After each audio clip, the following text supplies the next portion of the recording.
Black holes are structures in the fabric of space and time. Space and time, space we're used to, time on the clock, structures that I'll explain during this talk. Despite the mathematical complexity of black holes and the myriad ways in which they can be formed, they actually have a very striking simplicity about them. And that's one of the things I want to try and explain tonight. The history of black holes goes back essentially to about 100 years ago. And when they were first conceived, they were widely dismissed as not being physically important. It took another 50 years or so before people did start taking them more seriously. And then another 50 years before we got direct observational evidence for their existence. So another thing I want to talk to you about tonight is the first direct detection of black holes through the gravitational waves that they emit. And the third theme of the talk is that I believe black holes are the key clue to finding the deeper structures in the laws of physics themselves. And so I want to explain why I, and in fact many theoretical physicists, think that's the case. Now, we've tried these slides before, and I think I might have to just dim the lights a little more to see it. Is this better? Yeah. Yes. So let's go with the darkness, but I'll still be here. You can at least hear me. So I want to be talking for the first part of the talk about gravity, and to different extents you might be familiar with the notion of gravity as a force. An apple falls to the ground because there's a force between the apple and the earth. That's the idea of Newton, which goes back to 1687. And essentially that idea didn't change at all until 1915, when Einstein came along and revolutionized this theory that had existed for over 200 years. And he completely eliminated the central tenet of Newton's theory. In Einstein's theory of general relativity, there is no force of gravity. Instead, gravity is the manifestation of the curvature of space and time. So the slogan for general relativity is that matter bends space and time, and then curved or bent space and time influences and determines how matter moves. So at this stage, I'm just going to give you an analogy of what curved space-time is, and quite a good analogy, but we'll do better later, is just to think of space as being like a rubber sheet, and if you put something heavy on a rubber sheet, then it bends it. So in much the same way, the Earth is bending space and time around it, as in the slide here. So here is the Earth, and this is like a rubber sheet representing the space, and it's being curved just because the Earth has a lot of mass.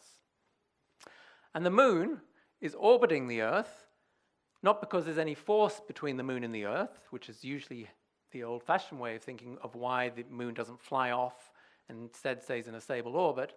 But in Einstein's theory, the Moon orbits the Earth much like a marble would orbit that bent and curved rubber sheet. If you had a frictionless rubber sheet and you rolled a marble around, it would keep rolling around forever. And that's the essence of why there is no force, but it appears that there's a force in Einstein's theory. Not only does curved space-time influence how matter moves, it also influences how light moves. So light in curved space and time would like to move on the shortest distance between 2 points. And in this picture, I'm imagining up here, in the very far distance, is a star. And the light from the star is coming towards the sun, and in this particular instance, it's just grazing very close to the sun, and the sun has bent the space around it. So there's a dimple in space in the picture as there was before. And because of that dimple, this light, although it's going in a straight line, gets curved around and takes this trajectory. So the light is going in a straight line, but it looks curved because of the curvature of space. Now imagine we're sitting on Earth, looking through our telescope out at that star. Then we would, in our naive approach, view the star as coming from a slightly displaced direction. So we're looking through our telescope, and it would appear that the star is over there. So as the Earth orbits the sun, and we look out towards the stars, as the starlight comes close to the sun, or when it comes close to the sun, it gets bent this way, and that affects the apparent motion and positions of the stars. So in fact, this type of thinking was the very first prediction of Einstein's theory that was verified back in 1919. So 4 years after Einstein had conceived of his theory, there was a famous trip led by Eddington to look at a solar eclipse, and that led to this very famous headline in the New York Times of 1919. I like the word agog. So lights all askew in the heavens, men of science, more or less agog. I'm not sure about the more or less. They were totally agog over results of eclipse observations. Einstein theory triumphs. Stars not where they seemed or were calculated to be, but nobody need worry. The last bit's not exactly right, but you get the spirit. It was a very exciting moment. So this theory of gravity had been unchanged for 200 years. Einstein, in some heroic effort, had reformulated that essentially single-handedly over a period of about 10 years. And then 4 years, there was dramatic quantitative verification of the theory. It was really a spectacular moment in the history of science.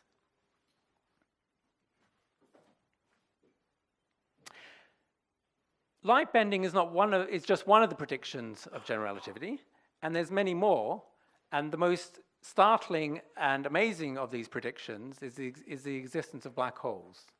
And I want to tell you about black holes, but in order to tell you about black holes, I don't want to just rest on having analogies and metaphors. I want to give you an exact description. But to give you that exact description, without any equations, despite the fact that Ellen said I should not hold back from giving equations, I don't want to give you any equations, but I want to walk you through a precise geometrical picture of curvature of space-time and the curvature of space-time inside a black hole. But it'll take us a little while to get there, so we'll do it in steps. So here's a picture of space and time. I've got my time axis up here, and I've got two spatial axes here. We know that space is three-dimensional. We have left and right, and we have forwards and backwards and up and down, but I can't draw 3 dimensions on this picture as well as time. So I've suppressed one of the spatial directions and added the time direction. And the key quantities in a space-time geometry or picture like this is the notion of event. So that red dot on this diagram is an event. It's got a precise location in space, for example, right here, and it's at a precise location in time. So that click of the fingers is the red dot. So space-time is a series of events. That's how you should think about it. Let's imagine someone, myself, in this space and time, standing still for a moment.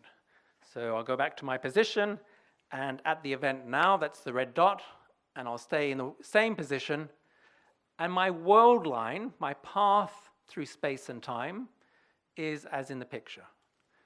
So I click my fingers here, and then I didn't move at all in space. My position in space is the same up until this moment of time, which is right now.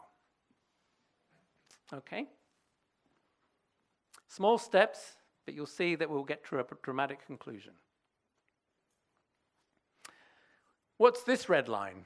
So let's think about that for a little moment. At the event we start from, we're sitting at this point in space, and then as time progresses, we're moving slightly from your side in that direction. So if that's the red dot, the event, then I'm moving at a constant speed to the left. Why is it a constant speed? Because at each moment of time, I'm moving the same distance to the left. So there's 2 world lines. The first one was stationary. The second one was moving to the left at a speed, in this case, walking speed. And here's a third one, and I hope you get the idea now. That's the first person's just standing still, the second person's walking slowly, and the third person is walking a bit faster. So all of these different motions, simple motions in this case, can be expressed by these world lines in space-time. Good. The big idea is that there's a speed limit. The universe has a speed limit. So that brown person is going faster than the red person, and the blue person is not moving at all. But the speed limit is the speed of light.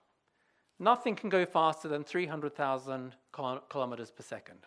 It's a speed limit of the universe.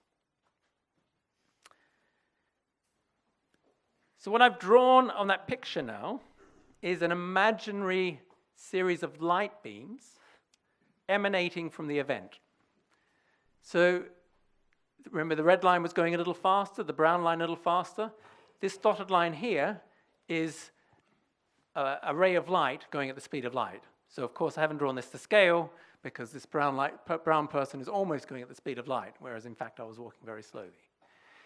But nothing can go faster than the speed of light. So if I'd drawn a line outside of that dashed line, it would be non-physical. That's impossible in this theory.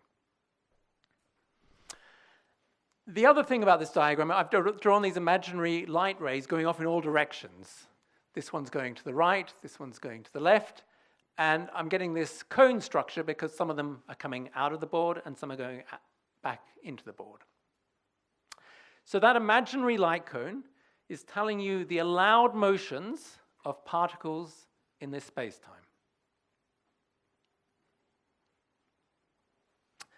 Great.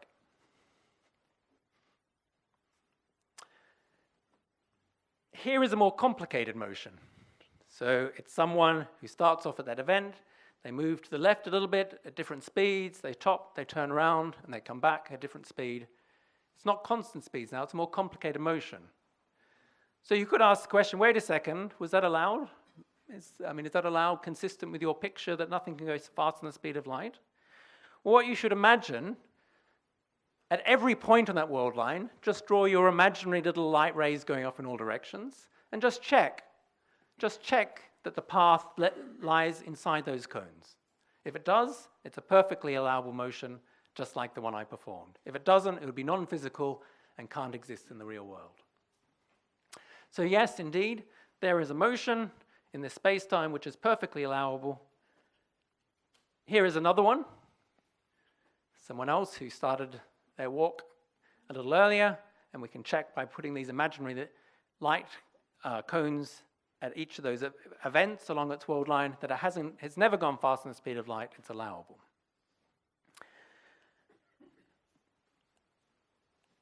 And I want you to imagine that at every point in space-time, we can think about these imaginary light cones. And this space-time I'm telling you about has a very special feature, and you can just see in front of your eyes. All the light cones are sort of evenly distributed in the picture. That's a little assumption, which I think hopefully you've understood exactly what I've said so far, but that little assumption is that they were all uniform. It was an implicit assumption, and we're going to break that implicit assumption in a moment. And the other thing I'm going to do is get rid of a crutch, which I started with, which was those axes to begin with. In fact, I never need to think about those. Even though I introduced the topic by putting them in, now I just want to throw them away, and I want you to be left with an idea that is a picture, a very good picture actually, of a particular space-time. All of those little light cones at every event, and they're all uniformly distributed, and that governs the way in which matter can move in that space-time. So hold that thought for a moment.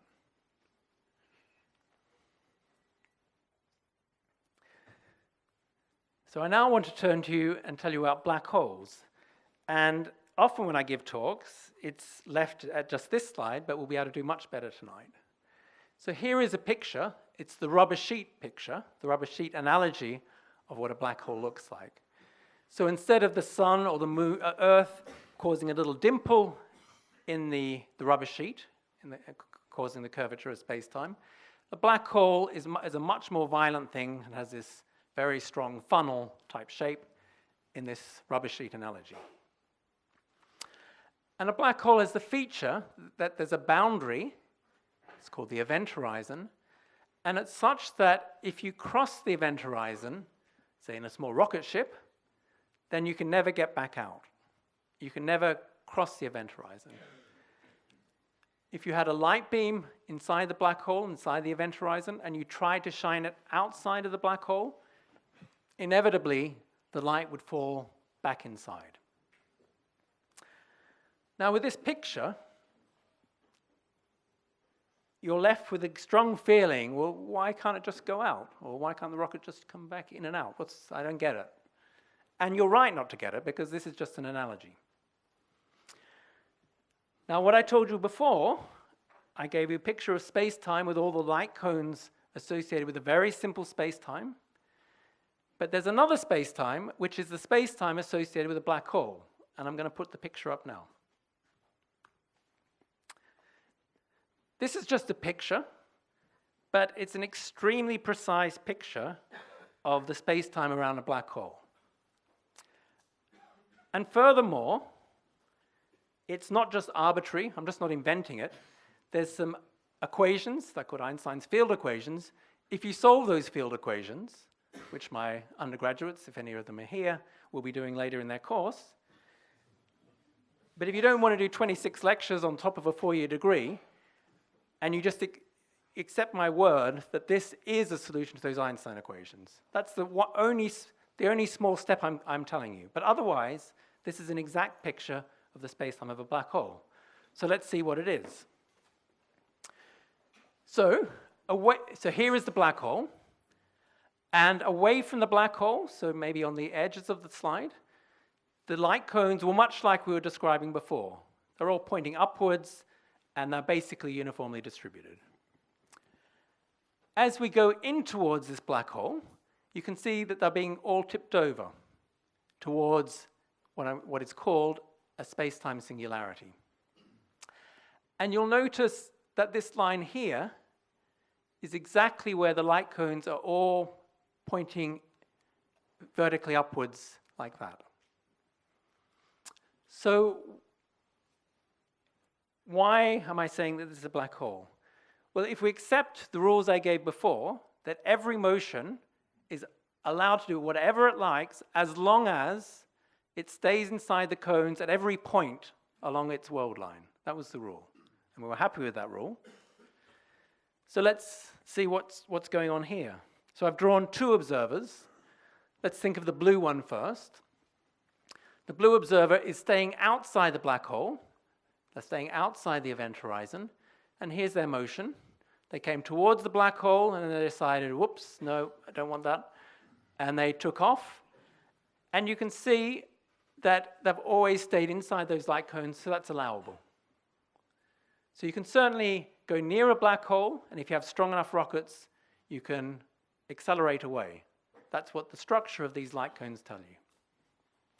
But what about this other friend who said, wow, I'm going to be a little bit more adventurous, I'm going to cross the event horizon, and then I'm going to accelerate back. Remember, that's what I was telling you was the definition of the black hole. And now what I hope you can see, just from this picture, is that's impossible, and the reason why it's impossible. So here is the observer. He's staying inside his light cone. He crosses the event horizon, and there's no way to get back out because they're all pointing upwards here. So that he's inevitably, no matter what he tries to do, he's inevitably thrown in towards the middle.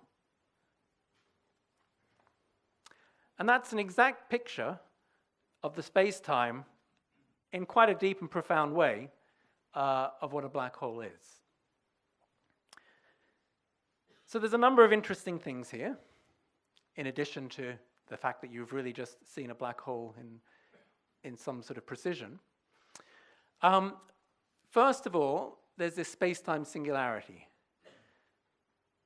And the space-time singularity is where the laws of general relativity break down. And we'll come back to that point in a moment. The next thing is, from what I said, is that this observer, once they've crossed the event horizon, no matter what they do, they're necessarily going to hit the singularity. So when people talk about singularities, particularly in that rubber sheet analogy, you have the notion that it's a place in space. And it seems weird that you would have to hit the singularity. If it would feel like you're being pulled in by some suction or something. Otherwise, why can't I just move around? But this picture shows you the space-time singularity is a moment in time. It's not a moment in space, it's a moment in time. So here is 2 o'clock, 3 o'clock, by the clock on the observer, 4 o'clock, 5, 6, 7, 8, 9, and then at some point, 10 o'clock, the space-time singularity happens. That's the grammar you should use. It's not that you hit the singularity, the space-time singularity happens. Today's Monday, we can't avoid Tuesday. If you've got a 9 o'clock lecture, I'm sorry, you're going to have to do the 9 o'clock lecture. If you've got some other jobs that you don't want to do tomorrow, Tuesday will happen. And in the same way, the structure of this space-time is that once you cross the event horizon, the singularity will happen.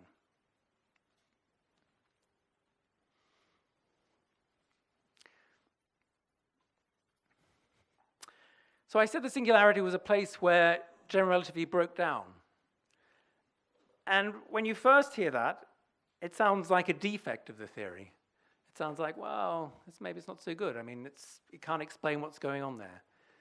But it's actually a fantastic opportunity.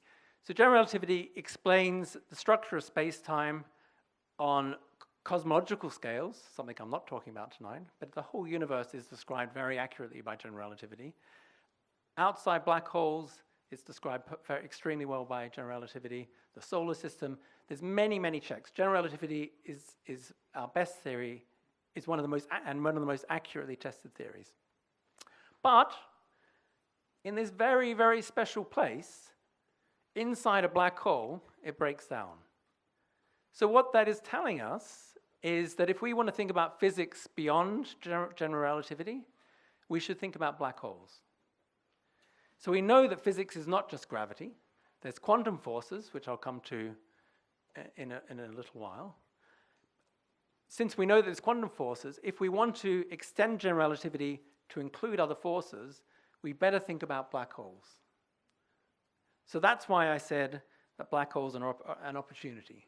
They're the key theoretical laboratory to go beyond general relativity. It would be the experimental laboratory if we could go and have a look at a black hole. Of course, it would be a one-way experiment because you would go in and the singularity would happen. There's one more cute thing, I'll just end this slide on this note, is that, as I said, this person, as soon as they cross the event horizon, or anyone else, the singularity will necessarily happen. What you can't quite read off from this picture is one more interesting fact, is that once you cross the event horizon, if you did fire your rockets in any way whatsoever, then you would necessarily, well, the singularity would happen earlier than otherwise. So the best possible thing, this is a top tip, if you're crossing the event horizon, just relax. I mean, you'd be just floating around, and you go, whoops, okay, cross the event horizon, just relax. That's the longest you can survive before the before the singularity happens.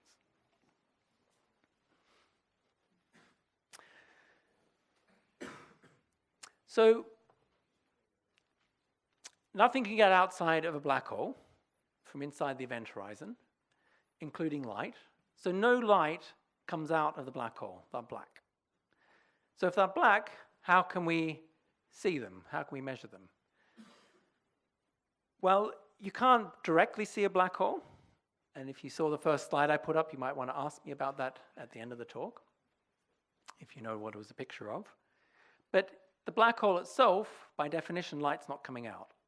So indirectly, you can measure the light around a black hole, but not directly.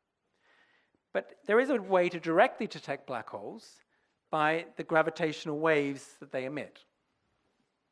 So another prediction of Einstein's theory back in 1916 was that any motion through this new idea of space-time, and the rubber sheet now is quite a useful one, as objects are moving around on that rubber sheet, there's little vibrations on those sheets, and those vibrations are called gravitational waves, and they travel at the speed of light. So this was predicted in 1916, and it's another of the examples of the long arc of progress, or the long arc of time it takes for progress to happen at deep level. They were predicted in 1916, but it wasn't until 2015 that they were measured. Why was that? Why did it take 100 years? Well, it took 100 years because gravitational waves are extremely feeble. So if you take the Earth orbiting the Sun, and you calculate, I mean, that's the Sun, a huge heavenly body. The Earth's pretty big. You calculate all the gravitational waves produced by those two objects moving around, and imagine in your mind that you could compress all of those waves into one little place, which you can't because they're streaming out in all directions, but imagine you could. All of that gravitational radiation would barely light up a light bulb. So gravitational waves are real, but extremely feeble. So we have absolutely no chance of measuring gravitational waves of the Earth and the Sun, let alone me walking around this room. I'm producing gravitational waves, but that's so infinitesimally tiny we won't directly measure those ever. However, we could hope to measure gravitational waves if there's some cataclysmic event in the universe. And the cataclysmic event that happened and where gravitational waves was measured was the collision of two black holes. So this is now an artist's impression of two black holes. So it's a binary system. The black holes are orbiting each other. It's an interesting question how they formed. You can ask about that later. And here is a prediction, the gravitational wave prediction of what that system of two black holes would produce. So here is the two black holes orbiting each other, getting closer and closer and closer, and they merge together and then settle down to form a single black hole. And this orbiting period actually was over this timescale of a million years. But the final in-spiral, this final little bit, when they actually came together and then coalesced, is marked on this axis, which is, you can see, time here. And actually, it's quite alarming when you first look at that. It's 0.3 seconds, 0.35, 0.4, so a tenth of a second. So this event of these black holes, one weighing 29 solar masses and one weighing 36 solar masses, they coalesced in less than the sound of that click. And on this axis, think of this as the strength of the gravitational waves. And I don't want to get into the numbers particularly, but just if you like numbers, there's a very small number there, 10 to the minus 21. So this system is producing very weak gravitational waves, even though it's the strongest gravitational wave sources we can essentially imagine in the universe. So what's happening is the strength is oscillating. It's going up and down.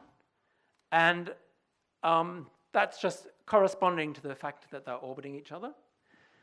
And you can probably just with your eye see that this is roughly equal periods. So it's at a constant frequency.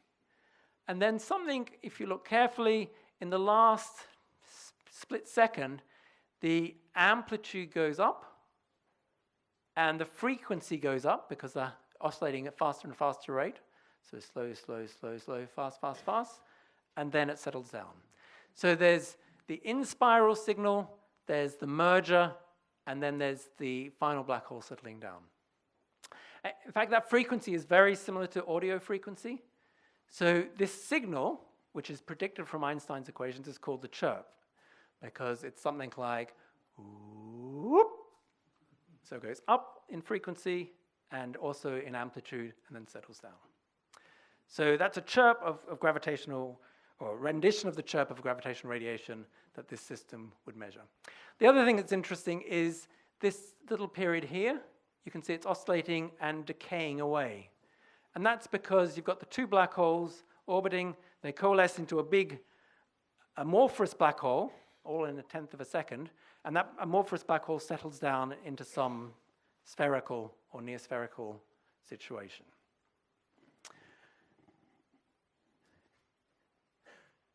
This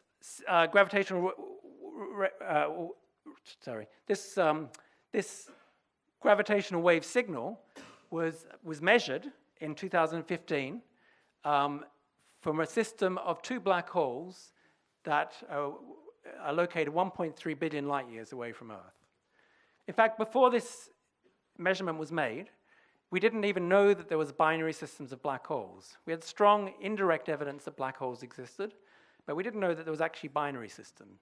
So this experiment, or the measurement, this is just a very close rendition of what they actually measured in this experiment, was the first direct detection of black holes, the first direct detection of gravitational waves, and the first proof that black hole binary systems exist in the universe.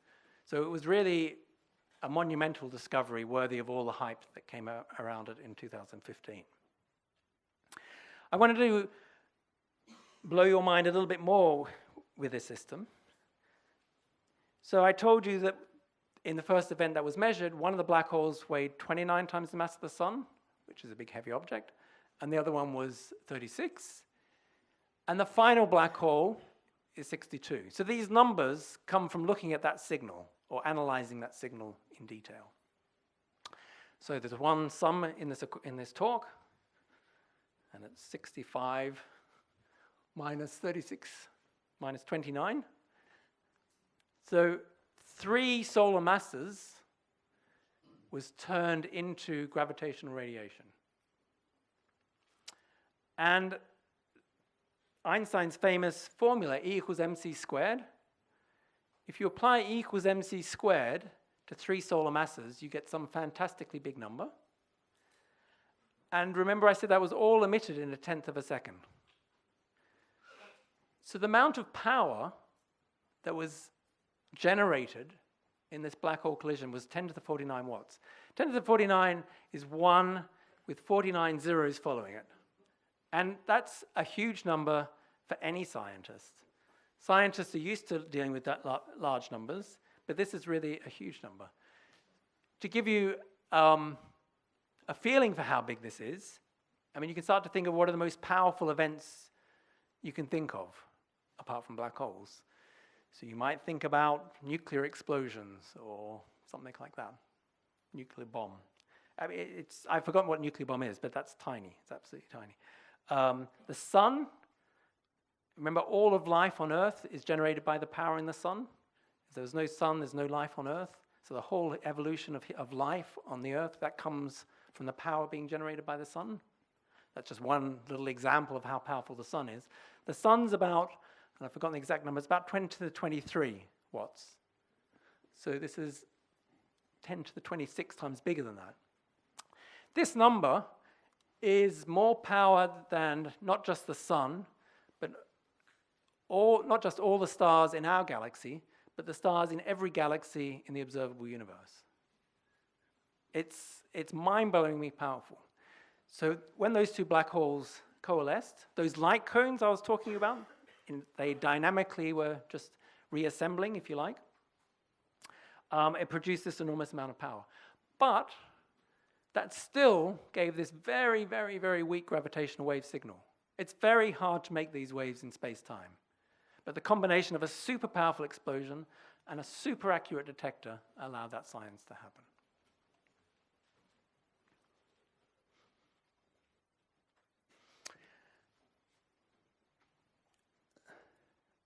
So up until now, I've been telling you about general relativity. I've told you what a black hole is, and the structure of space-time around a black hole, and I've told you about the gravitational wave detection and how that was a direct detection of the existence of black holes. I also told you that inside a black hole, there's a space-time singularity. And the space-time singularity is where the laws of gravity, of general relativity, cease to hold. I told you that was an opportunity to go beyond general relativity to some new laws of physics. So let me just quickly remind you that the laws of physics consist of our theory of gravity, describing the cosmos, solar system, and so on, general relativity. And on the other hand, we have the standard model of particle physics. The standard model of particle physics is our deepest understanding of the quantum structure of the subatomic world. So the standard model of physics is extremely accurately tested as a theory. For example, most recently it was used to predict the existence of the Higgs boson, which was measured at CERN several years ago. Interestingly, even though these two theories are incredibly accurate, they're mathematically inconsistent. And this seems impossible. How can both things be accurate but inconsistent? Surely one is right and the other is wrong, or vice versa. It's not inconsistent because the way we apply the theories is in very different domains of nature. So we apply the standard model of physics, the quantum laws of physics, at the smallest subatomic scale. And at those small subatomic scales, if you calculate the effect of gravitational effects, they are infinitesimally small. So literally, when CERN scientists do their sums, they pretend gravity doesn't exist. And then everything accurately works out and everything matches the predictions of the standard model. Similarly, when we do general relativity on the big scale, those quantum forces are completely negligible. And they also, in most situations, and again, we can just neglect them. But we're left with this nagging feeling, there's two theories, surely there's got to be something that subsumes both of them. Of course, there has to be. We're not happy with the fact that we have two theories in different domains that aren't consistent. But furthermore, from what I said, inside a black hole, the space-time singularity is precisely a point where I can ask the question, what happens there? And we know that we need quantum theory. So the question is, how do we unify general relativity with the standard model of particle physics?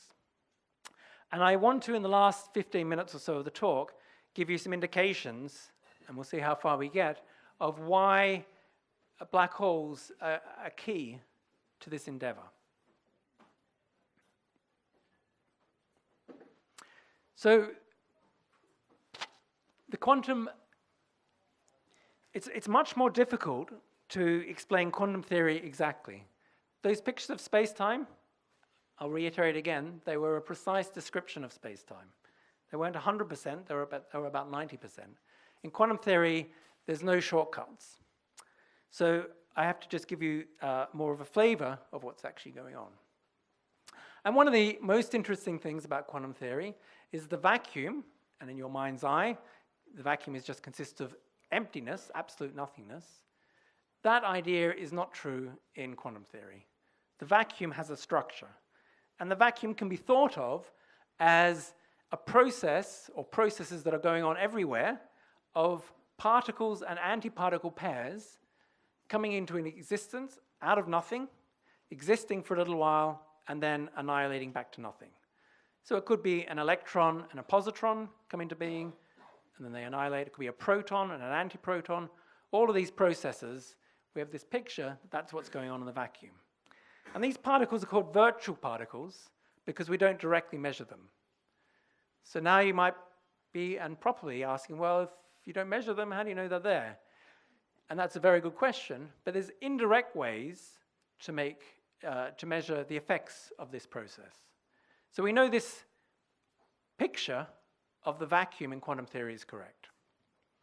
And this is a picture that at this stage has nothing to do with gravity. This picture I'm advocating here was just pretending gravity doesn't exist. And Stephen Hawking, who I was very fortunate to meet in Cambridge when I was there, and then for many years afterwards, had the brilliant idea of asking what happens to the quantum vacuum when there's a black hole. And what he discovered is the following. Away from the black hole, the processes I was just describing essentially continue unchanged. So a long way from the black hole, it's like it's not really affecting any of these quantum properties. But near the black hole, sometimes one of the particles, say in this case the red one, actually falls into the black hole and the blue one escapes. And once this virtual particle goes inside the black hole, the singularity will happen and it will be annihilated. And sometimes it can be the blue one that goes in rather than the red one. And there's more colors, there's more varieties of particles and antiparticles this could happen to. In fact, every particle. Higgs bosons, anti-Higgs bosons, and so on. And the point that Stephen realized is when this process happens, the particle that doesn't go in actually becomes a real particle.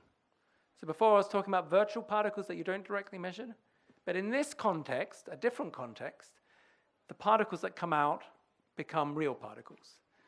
So the net effect is that we have a black hole, and it's emitting, through these quantum forces, a red particle, a blue particle, and so on. And this is the essence of Hawking radiation. A black hole with quantum theory, that's crucial, does emit particles, and emits all sorts of particles, electrons, protons, photons, every particle that we know exists, because of the way in which it's changed the quantum vacuum.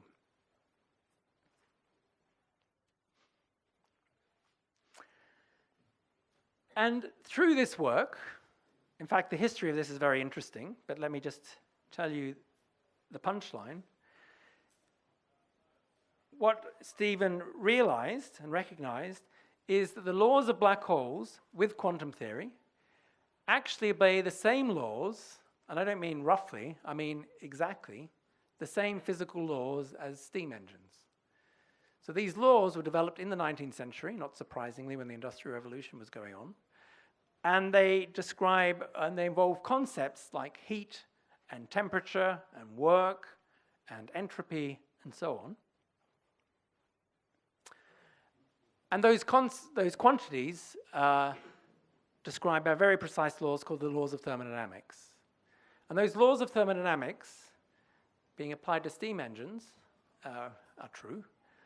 And Stephen and subsequent workers realized that black holes with quantum theory also obey these same laws. And that's a spectacular discovery. We don't quite know what the final endpoint of that insight is, but it's a remarkable discovery that these laws, which seem to have nothing to do with black holes and gravity, but with quantum theory, they come out to be real.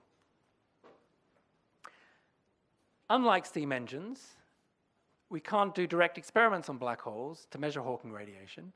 So all of what I'm saying at the moment is in the spirit of thought experiments.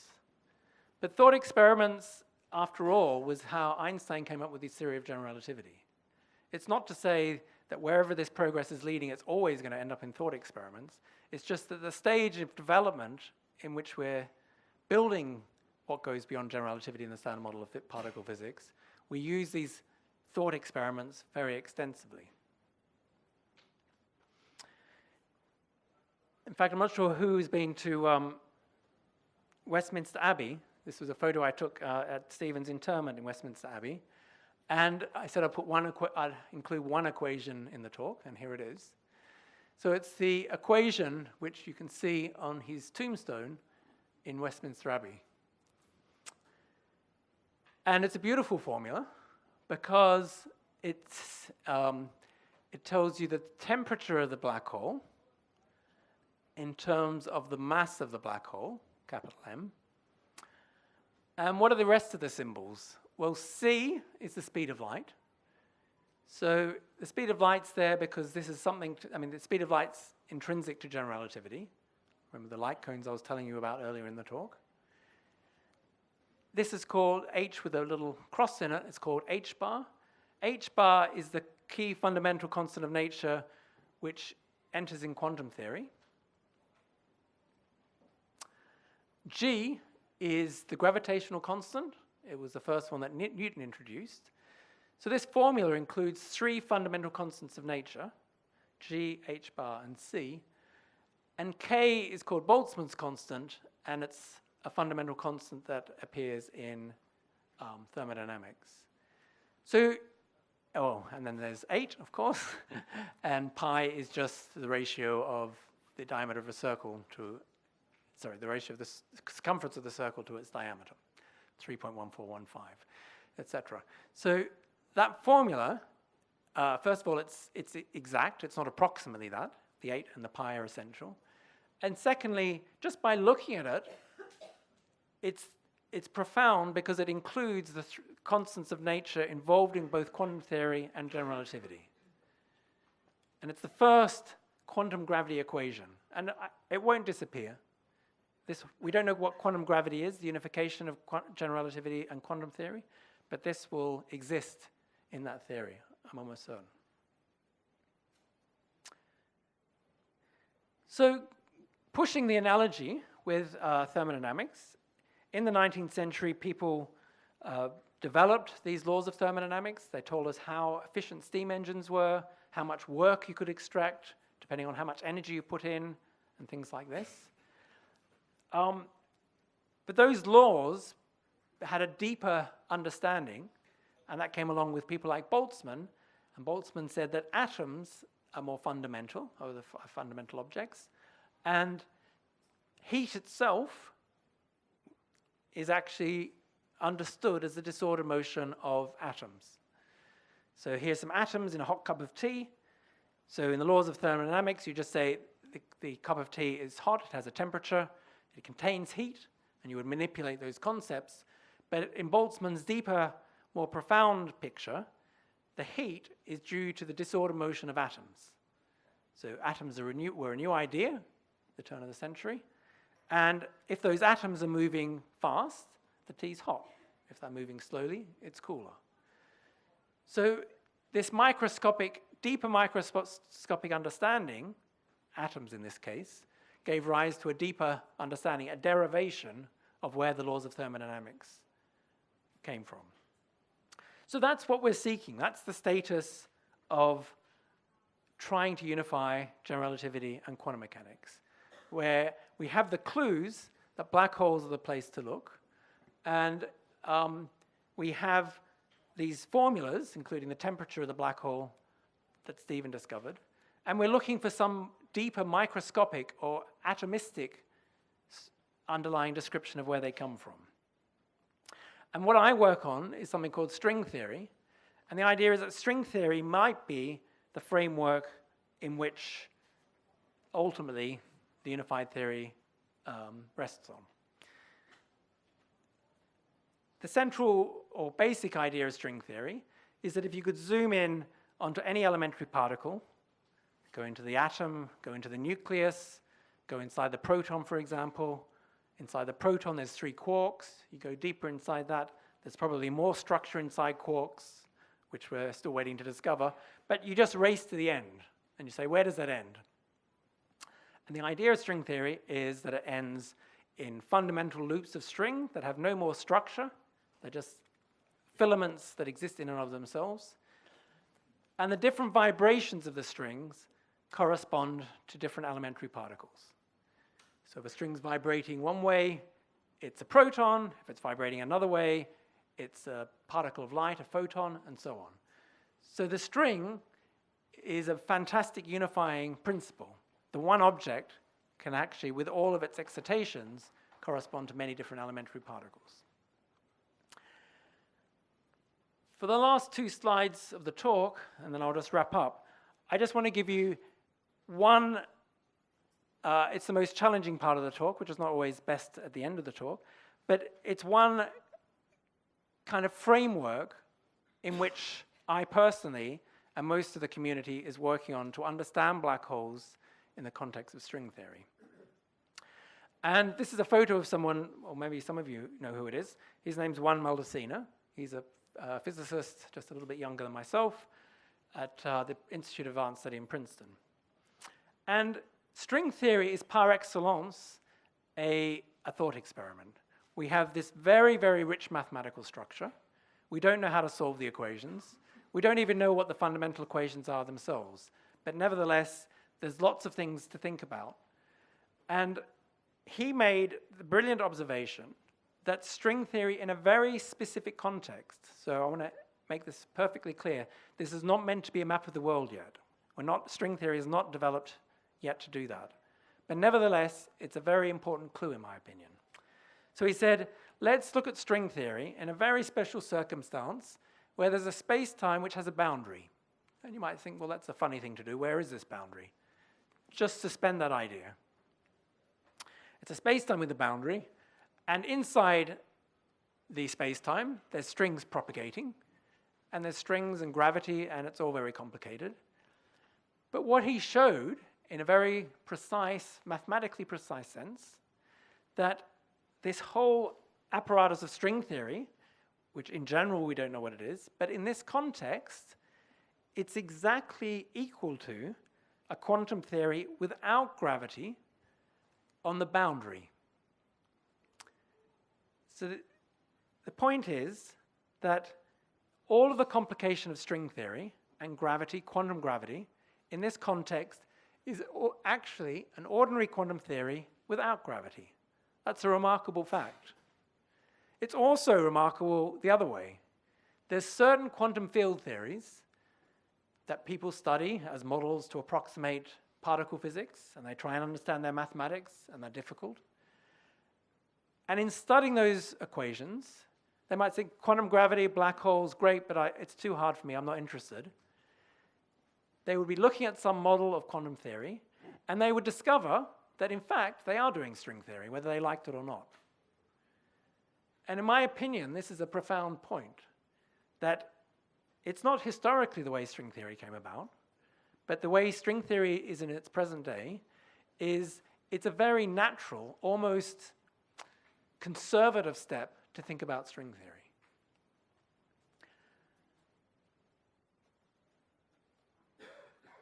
And you could ask, well, if this is the case, if that's so great, well, what's the story about black holes in this context? If you really understand quantum gravity in this context, and the black holes are thermal objects, and so on, how is that all working? Well, that works in a very beautiful way.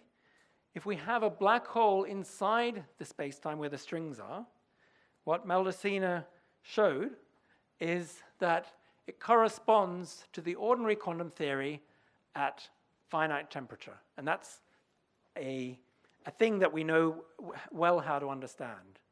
So all of the thermal properties, the temperature of the black hole that Stephen discovered, become the temperature and thermal properties of this quantum field theory. So to reiterate, what Maldacena has discovered, this holographic correspondence, it's called holographic, by the way, because everything inside here actually is equivalent to something on the boundary. And a real hologram is much the same.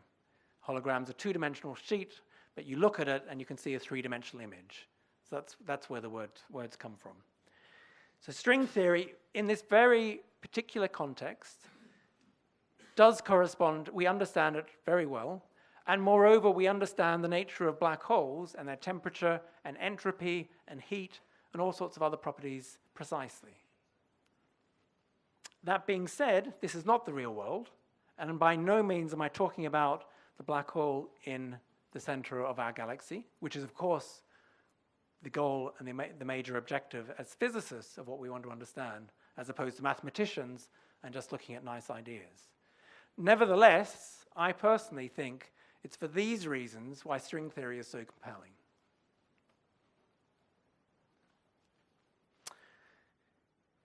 So, to wind up, I wanted to tell you several things. Black holes are cool. There are structures in the fabric of space and time. And if there is a message that I want you to go away and think about, it is those pictures that we spent the first half of the talk going through. Those pictures do encapsulate exactly the structure of space and time of a black hole, and that is the essence of a black hole. Black holes are real. Even though they were conceived of in 1915, it took about 50 years before people even really took them seriously, and then another 50 years before we detected them directly. But now with this LIGO experiment, we're measuring the gravitational waves from black holes, and that's not just the end of it. It's not like we've just verified them and great job done, job well done. It's a new era of astronomy. We don't know how many black holes there are in the universe, and we didn't know there were black hole binaries. So there's bound to be lots of new, interesting astronomy associated with gravitational waves. Black holes are cool, but they're also hot. That's Stephen's legacy. They're hot thermal objects, which is a remarkable fact when you include quantum mechanics. And Stephen came up with that idea in 1975. So we're now actually 40 years or so later with that idea, and we're still working on that idea. Within string theory, I think that particularly with this contribution of Maldacena and this holographic idea, I think we've got further confirmation that string theories are a very natural way to think about it, and hopefully leading us in the right direction to a final resolution and a final unification of quantum theory and general relativity. Thank you.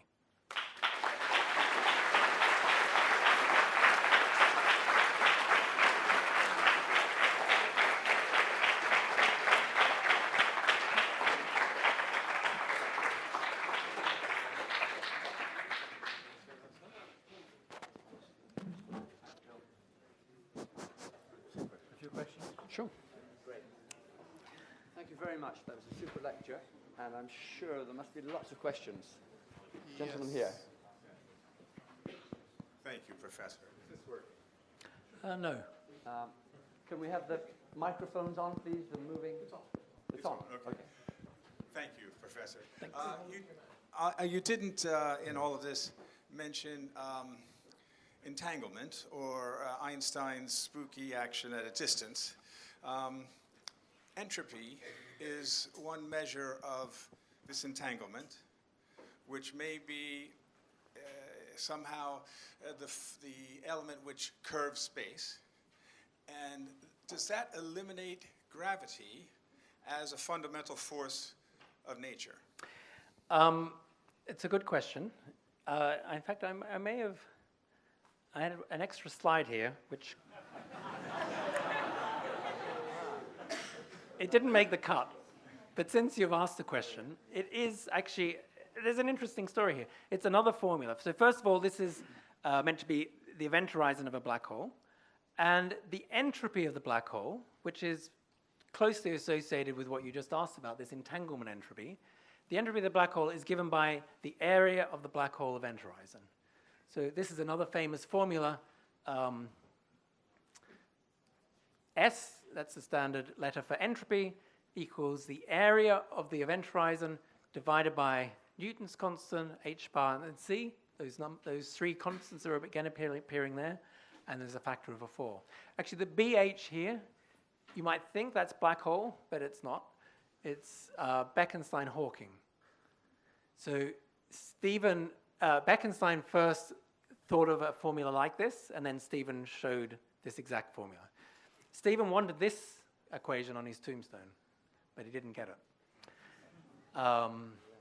for reasons which are a little bit obscure to me. I think it might be partly the fact that there's 2 letters there, but everyone would have gone to Westminster and said, well, BH is black hole. In any case, this formula is important. It's extremely important because it's saying something about entropy, and entropy is exactly what you said, to do with entanglement in the context of quantum theory of quantum degrees of freedom. And people think about this a lot. And in that holographic context I was describing right at the end, people precisely think of how to capture entanglement entropy and quantum information theoretic concepts in that setting. So, and moreover, what you asked about is some people even go further and say that these quantum information is the primary idea, and this entanglement is the primary idea, and space-time and strings come out of that. I personally think that's too much, but I put it out there as, it's a work in progress, and maybe it is the right direction. So it's a good question. Good. Thank you. More questions? Okay. Thinking about real black holes that are formed by the death of high-mass stars, the idea is that a white dwarf is a collapsed star core, the mass of the Earth held up by electrical repulsion, and the neutron star is a core shrunk to the size of a city held up by nuclear repulsion. If we maybe get some string theory or grand unified theory, I think maybe in the center of that sort of black hole there'll be an object maybe a few meters across held up by grand unified or string theories, so there isn't really a singularity. Has anybody else suggested that idea? It is an idea that comes up again and again. So the idea is that there might be some new kind of matter which is strong enough to hold up even these more denser objects you're imagining. One thing that happened in the 1960s, Roger Penrose, basically, rather than thinking about the specific kinds of matter and speculating what that could be in the future, he showed that these singularities form if matter satisfies very general conditions. So, and those conditions, almost all matter should satisfy. So if what you said happens, it would have to be matter, not just the strings I was describing, something much more exotic. So people postulate those, but the conservative approach is to say, for two reasons, that these black holes do form. Things can be held up for long enough by the thermal pressure, by the electron degeneracy pressure, by the neutron pressure, but at some point, there might be a few more steps in there, but black holes definitely form. And the reason is what emerges is this very beautiful picture of black hole thermodynamics. It could be that this is all a red herring, but the evolution of theoretical physics and physics in general doesn't work this way usually. I'm saying there would be, beg your pardon, I'm saying there would be an event horizon, the gravity would be so Oh. strong you couldn't escape from it, but inside, right in the middle, there's a ball of super dense matter about so big. That's Yeah, so I think if you think about what the space-time singularity was as being in a moment in time, it's not really a moment in space. So that picture you have is like, as if it would be a sort of a region of space you could put that object. So the short answer is this, that singularity, and that's exactly what Roger Penrose showed. He showed two things, that those singularities must form if matter satisfies general conditions, and more conjecturally, but there's lots of evidence for them, they'll always be cloaked by event horizons, as you said. Okay, another question? How about one up in the middle there? Young gentleman there. So you'd said that the singularity isn't a location in space, but rather a location in time. Yeah. And that once you cross the event horizon, then the singularity will happen. So for, say, two people enter the event, like cross the event horizon at different times, Yeah. will the singularity for them happen, like, is it kind of one moment in time shared by everything that crosses it, or are they separate singularities as So such? we can go back to our picture and answer that question, actually. So I didn't draw one on, but perhaps I should have. But here is the fellow who comes in, and then the singularity happens. And I could have drawn another person up here, perhaps going through those light cones, and then the singularity would happen up there. So the short answer is they certainly happen, they don't happen coincidentally. And also, if you drew this picture out a little bit, get a big piece of paper, you might even convince yourself, say if the second person came in a little bit afterwards and was just over there, you could imagine, and you could start drawing lines, and they could send light rays to each other. So the question of, once we're both inside the event horizon, can we talk to each other? By these pictures, you can answer those. And as I said, this is not approximate like the rubber sheet. This is exact. So play around and answer it yourself.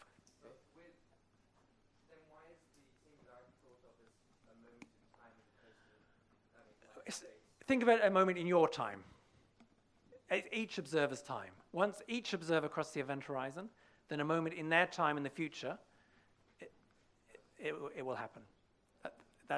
Yeah, perhaps I didn't emphasize that point enough. Any more questions? Yes, please. Can I just say thank you for such an engaging lecture. A common soundbite that we often hear regarding string theory is that it apparently needs many dimensions in order to work. Could you expand on that, please? Yeah, so it's a curious thing. So we know that we have 3 dimensions of space and 1 of time, for sure. And to make the mathematics of string theory mathematically consistent, it has to either be in 10 or 11 space-time dimensions. And at first, you might think that's a terrible thing, because where are they all? And surely we can just do a quick experiment. They're not there, done. But the idea of extra dimensions actually has a long history. It goes back even to when Einstein was working out his theory of general relativity. And then shortly afterwards, 2 people, Kaluza and Klein, said the simplest thing, there could be 1 extra dimension of space and time. So there's the 3 spatial dimensions we have, and then there's the clock, that's the 4th one. And then the idea was, how could you have 1 more? Well, the idea was that at each point, there'd be a little circle. We can't see it, but it would be a little wrapped up extra dimension of space. And you would be able to probe that if you had enough energy to send particles around it. And that idea of Kaluza and Klein was a way to unify everything, the laws of physics at that time, and the laws of physics at that time was essentially general relativity and electromagnetism. So they tried it, and it didn't work. But nevertheless, the idea of extra dimensions that are so small you don't see them at everyday scales, but you could if you had enough energy to probe them, has stuck around. And it's interesting that string theory, for better or worse, you have to have them. It's part of the apparatus. Bill, have you got another gentleman there? Okay. Is it conceivable that dark matter could condense to form a dark black hole? Yeah, so dark matter, we don't know what dark matter is, but it's probably most likely to be some elementary particle. That's probably the most conservative point of view, some neutrino or some new elementary particle that we haven't yet observed. But that dark matter will interact gravitationally just like any other matter. So dark matter entering the black hole will just follow those world lines just like any other matter, and the singularity will happen. So all the matter falling into a black hole, and indeed that created the black hole, all ends up at the singularity. And an interesting fact about black holes is that once, imagine the history of a star, it's burning all its fuel, it's shrinking under gravity, and if it's big enough, it keeps shrinking and shrinking, a supernova happens, but the core of it keeps shrinking and shrinking and forms a black hole. Even though it's an incredibly complicated dynamical physical story, when the black hole is settled down, the only numbers that are important to the black hole that exactly specify it is its mass and its spin. All the other information, was it formed from dark matter? Was it formed from stellar eclipse? Was it formed from two black holes colliding? All that information is completely washed out, and you're just left with two numbers, the mass and the spin. And in fact, the reason why LIGO and the gravitational wave detection was possible is because of that. If every black hole was very complicated, this one was formed from a supernova, this one was formed from two black holes colliding, etc., that meant that any single event of two black holes colliding would be very, very complicated. But it's not like that. It's only the mass and the spin. And so with just two numbers for each of them, with some more information about the orbit, that is enough information to get exactly that signal. And that's absolutely crucial to why we can do gravitational wave observations. Super. We probably have time for another few questions. Do you have one up there, John? Yeah, just one. Okay, maybe two more. I'm wondering, what's the force that attracts particles and antiparticles together, and if that force exists? Because in your diagram they seem to diverge and then converge. In a black hole, when one particle is freed from its antiparticle, why does it not then be attracted to another antiparticle of the same type?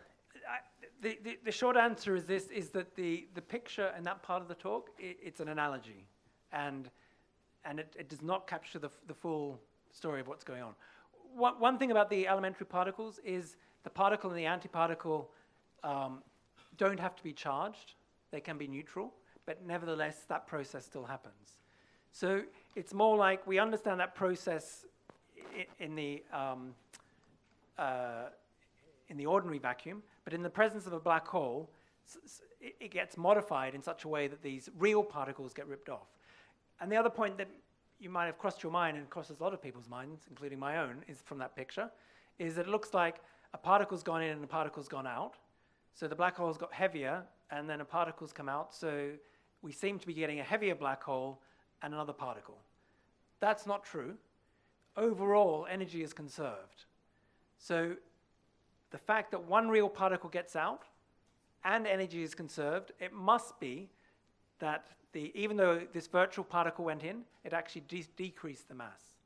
And again, you can't just get that from a picture, but that's what's really going on. Yeah. One more question. Who's got the last question? How about the young gentleman there? Hi, thank you very much for your presentation.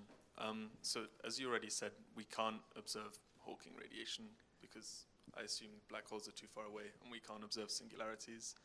So as we get closer to a unified theory, where would you say, from your perspective, should we be looking for observational evidence of whatever we're looking for? So terrestrial experiments or... That's a great question. The first thing about the reason why we haven't, and we're unlikely to measure Hawking radiation directly, is there was something funny about the formula. If you think about it, which I put up, Stephen's formula.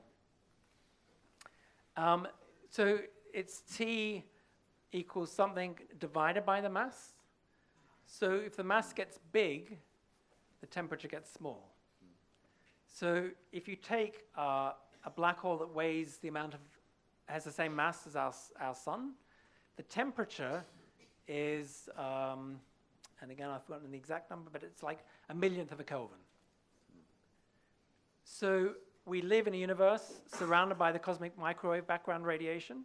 So if you have one of those black holes, extremely cold, 10 to the minus 6 Kelvin, in a bath of 3 degrees Kelvin, the steam engine physics says that heat will run into the black hole. It's only going to radiate if it's an environment like a real vacuum, like where Stephen did his calculation, or if the temperature outside is lower. If the mass here was very small, the temperature gets very big. So people have postulated that there might be very small black holes that exist in the universe that haven't formed from stellar collapse, which are always going to be of the order of solar masses, but may have existed since the early universe, being formed in the Big Bang. They're called primordial black holes. So there's a small chance that primordial black holes exist, very small mass, very high temperature, and we might see the radiation.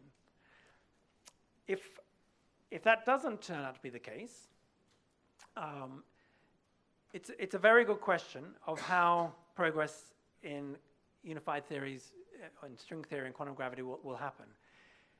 To my mind at the moment, we still have incredibly good clues, the legacy of Stephen, and we have a framework, string theory, in which to pursue that legacy and try to understand it at a deeper level. I'm still hopeful that exactly like the way in which general relativity was formulated, that the theoretical framework and the fundamental building blocks will be compelling enough that we'll know we're on the right direction. String theory in its current state is not like that, but I think it's on that direction. And the last point I would like to say, which I think it always needs emphasizing, is the arc of time scale in which we're talking about in understanding these things is very long. And I think that's fine. I mean, we're doing this together. I mean, we're all participating in this process together. You coming to hear my talk tonight, me speaking to you, me teaching my undergraduate students, young people perhaps taking on the subject themselves. We're all participating in some human activity, which I think, based on experience, we have no doubt will continue to produce new insights. And I think there's no reason why we shouldn't expect a theory of quantum gravity, whether it's in 10 years or 100 years or 1,000 years. I can't say. On that happy note, thank you.